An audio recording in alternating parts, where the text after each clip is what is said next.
그러니까 우리 감정을 느낄 때 사실 그걸 내 생존에 굉장히 중요한 신호로만 인식할 수 있다면 좀 강렬하게 오는 감정은 맞아요. 좀 한번 짚어보고 크게 내 불균형을 해소해주는 그 습관이 될 수 있는 거잖아요. 그렇죠.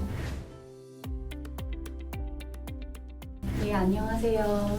한국상담심리학회 공식 유튜브 채널 저는 한국위원회 위원장 이혜진이고요. 오늘은 올해 마지막 전문가 인터뷰로 인정욕구에 대해서 말씀 나눠보고자 합니다. 교수님 와주셔서 감사합니다. 네, 고맙습니다. 네, 간단하게 인사 한번 부탁드립니다. 예, 저는 고려대학교 심리학부에 있고요. 인간의 사회성을 뇌과학으로 연구하고 있는 김학진입니다. 네, 반갑습니다. 네, 본격적으로 질문 드리기 전에 우리의 인정욕구가 무엇인지부터 여쭤보고 싶습니다. 이 욕구라는 게 우리 뇌에서 어떻게 생겨나는지 이런 것들을 먼저 이해를 해야지만 인정욕구도 이제 이해가 될 수 있을 거라고 생각돼요. 먼저 이제 우리 뇌가 가지고 있는 어떤 기능, 목적이 뭔지를 좀 설명을 네. 드리려고 해요. 우리 뇌가 가지고 있는 가장 중요한 목적은 우리 신체의 항상성을 계속 유지하기 위한 거거든요. 신체에 어떤 불균형이 발생하면 신체가 우리 뇌로 신호를 보내게 되고 우리 뇌는 이 불균형을 회복하기 위해서 조치를 취하게 되는 거죠. 불균형. 배고픔을 느낀다거나 통증을 경험한다거나 이런 것들 다 내 신체 항상성이 깨졌다라는 걸 이제 알리는 신호들이죠. 네. 사실 항상성이 깨진 뒤에 이걸 회복하는 일은 생각보다 어려울 수도 있고 불가능할 수도 있어요. 그런 이유 때문에 우리 뇌는 항상성이 깨지기 전에 이걸 미리 예측해서 방지하기 위한 여러 가지 전략들을 계속 보완해내게 돼요. 너무 나를 돌보는 방식으로 작동하고 있다는 생각이 들어요. 네, 그렇죠. 신체가 불균형을 경험할 때 이걸 회복하기 위해서 외부 환경들을 계속 활용해 나가는 이런 기능을 사실 조금 전문적인 용어로 알로스테시스라고 불러요. 항상성이 깨졌을 때 회복할 수 있는 상황이 되면 보상감을 느낀대요. 보상이라고 하는 걸 뇌과학적으로 정의하게 되면 신체 항상성의 불균형을 회복시켜주는 사건. 배고픔이라고 하는 불균형을 회복시켜주는 음식. 그 자체가 보상. 그렇죠. 이게 회복되는 바로 그 상태, 네. 그 상황을 이제 보상이라고 얘기하는 거예요. 네. 근데 그 알로스테시스가 계속 작동하게 되면 우리 뇌는 신체 항상성을 관리할 수 있는 점점 더 효율적인 보상들을 찾아내요. 그래서 최대한 미리 항상성의 불균형을 예측하고 이걸 방지할 수 있는 여러 가지 새로운 보상들을 찾아내고 이걸 학습하게 되는 거죠. 그걸 이제 2차적 보상이라고 얘기를 합니다. 그중에 대표적인 게 돈이에요. 돈. 많은 어떤 신체 항상성의 불균형들을 한꺼번에 해소시켜 줄 수 있는 굉장히 효율적인 보상이 되는 거죠. 네. 사회적 보상도 이제 아주 대표적인 2차적 보상이 되는 거죠.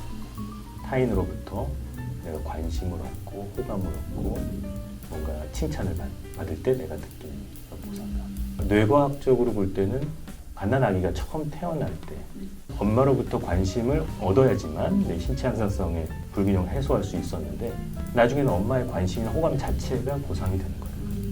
그래서 이런 것들이 계속 학습되게 되면 나중에 이제 발달 과정을 통해서 점점 복잡한 형태의 인정욕구로 발달할 수 있다는 그 거죠. 과정이. 그게 이제 점점 더 다른 사람들과의 관계에서 네. 여러 가지 다양한 형태로 인정욕구를 충족시킬 수 있는 굉장히 다양한 방식으로 표출될 수 있을 것 같아요.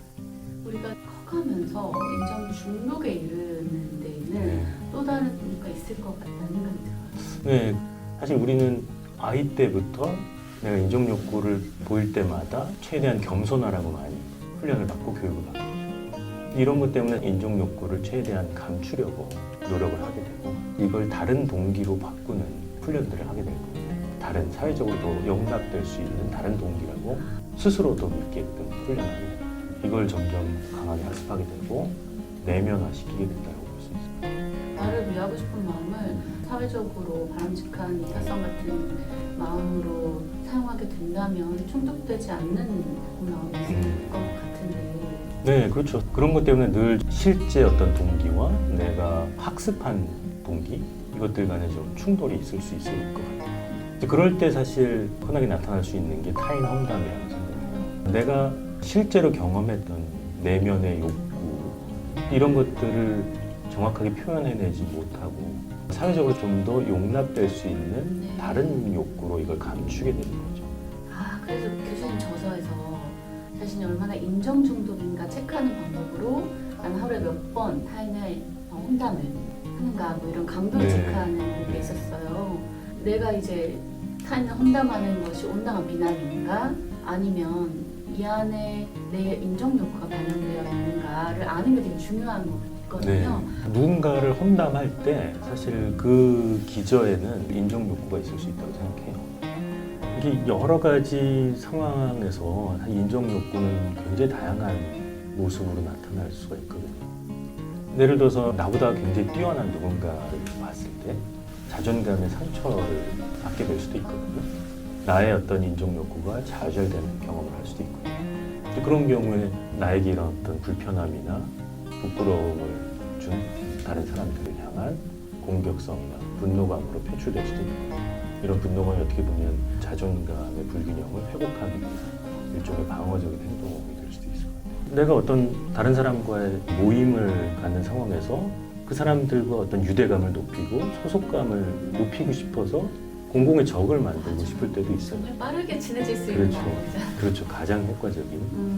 근데 그런 다음에 사실 내가 누군가를 험담했다라는 거에 대한 또 죄책감이 생길 수도 있죠. 그럼 이제 그 죄책감을 줄이기 위해 그 사람의 실제 안 좋은 면을 찾아낼 수도 있어요.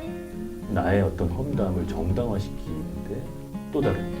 우리가 험담을 그럼 학습하겠네요. 험담의 효과를. 험담이 주는 사회적 보상을. 그렇죠. 예. 네. 그럼 그 행동이 계속 강화될 수 있고 그 행동이 계속 반복될 수 있고. 사실 그런 상황에서 어떻게 보면 내가 그때 어떤 부끄러움을 느꼈거나 아니면 그 사람에 대해서 험담을 하고 싶었던 그 욕구, 동기, 그거의 원인을 점점 더 깊이 파고 들어가 보는 게 적절한 감정 해소 방법이라고 말할 수 있을 것 같아요. 자신의 그런 감정 상황을 주변 사람들한테 사실대로 털어놓는 방법도 다른 사람들의 공감을 얻어낼 수 있는 방법일 수도 있고요.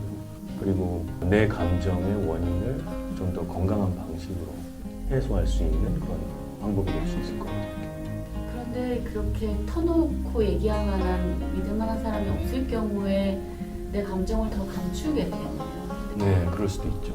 그런 과정이 계속 되풀이되는 걸 자기 의식이라고 볼 수 있을 것 같아요. 다른 사람들 시선에 내가 어떻게 비춰질지를 계속 의식하게 되는 거예요. 네. 이거보다는 더 건강한 방식은 저는 개인적으로 자기 인식이라고 생각해요. 감정을 느낄 때마다 그 감정의 원인이 뭔지를 더 깊이 파고 들어가는 방식이 자기 인식이라고 볼 수 있는 거예요. 만약에 이 방송 보시는 분 중에 내가 나 좀 많이 험담하는 것 같아. 근데 이렇게 느낀다면 난 어떤 감정을 갖고 있는 건가 잠깐 멈춰서 생각해봐도 좋겠다. 네, 그렇죠. 사실 처음에 굉장히 어려울 것 같아요. 네. 근데 이게 계속 노력하고 반복하고 훈련하다 보면 결국에는 나한테 도움이 되는 맞아. 훈련이거든요. 나를 더 평온한 상태로 만들어줄 수 있는 방법들. 저는 사실 인정 욕구에 대한 교육이 굉장히 일찍 시작될 필요가 있다는 생각을 해요. 아이들이 사회화가 시작될 때 그때부터 인정 욕구에 대해서 좀 배울 필요가 있지 않을까 싶거든요. 내 인정 욕구가 어떤 감정으로 표출이 되고 나에게 어떤 행동을 하게 만들며 이런 것들을 좀 더 건강한 방식으로 이끌어가기 위해서 어떤 방법들이 필요한지를 조금 더 스스로 자기가 찾아내갈 수 있는 그런 교육이나 훈련이 좀 필요하지 않을까. 인정 중독으로 넘어가기 전에 좀 적절한 수준으로 네. 내 인정 욕구를 다루는 방법이 있을까? 또 그 질문에 답변을 드리기 전에 중독에 대해서도 좀 과학적으로 들여다볼 필요가 있다고 생각해요. 아까 알로스테시스에 대해서 말씀을 드렸잖아요. 이 알로스테시스의 어떤 특징들 중에 굉장히 중요한 특징이 하나 있어요. 여러 가지 신체가 보내는 신호들 중에 선별을 한다는 거죠. 지금 상황에서 제일 중요한 신호. 근데 그러다 보니까 어떤 특정한 불균형에만 초점이 맞춰지고 나머지는 좀 무시하게 되는 거예요. 신체의 어떤 기관들은 무시되게 되고 그게 너무 장기적으로 유지되게 되면 더 이상 돌보지 못하게 되는 그런 상태가 되는데 이런 걸 이제 알로스테시스 과부하 상태라고 얘기를 해요. 결국 중독이라고 하는 건 어떤 하나의 보상에만 너무 지나치게 몰입하고 다른 보상들은 무시하게 되는 상태가 장기적으로 유지될 때 이걸 이제 중독이라고 불러요. 네. 인정 중독이라는 건 타인의 시선, 그런 사회적 보상에 나의 모든 관심, 자원들이 다 집중돼 있고 상대적으로 다른 보상들은 너무 소홀해진 상태라고 볼 수 있어요. 인정 욕구를 느낄 때 그 내 인정 욕구가 내 감정이나 행동에 영향을 미칠 때 이걸 알아차리는 것이 이제 중요하다고 생각해요. 감정이라고 하는 게 최근에는 조금 다르게 정의되고 있거든요. 감정은 뇌와 신체 간의 어떤 소통 장애다. 그러니까 뇌는 계속 우리 신체 상태를 모니터링하고 있어요. 그래서 혹시라도 불균형이 발생했는지 아니면 앞으로 불균형이 발생할 것인지를 예측하고 있는 거죠. 근데 감정을 느끼는 상태는 그런 예측에 실패했다라는 걸 말해요. 이제 그러면 하게 되는 건 뭐냐면 예측치를 바꾸거나 재설정하거나 어떤 문제 때문에 내가 실패했는지를 뇌가 다시 한번 파악하는 거죠. 다시 더 잘 예측할 수 있는 뭔가 조치가 필요하다. 그러니까 우리 감정을 느낄 때 사실 그걸 내 생존에 굉장히 중요한 신호로만 인식할 수 있다면 우리는 굉장히 적절한 방식으로 건강하게 이걸 해소할 수 있을 거예요.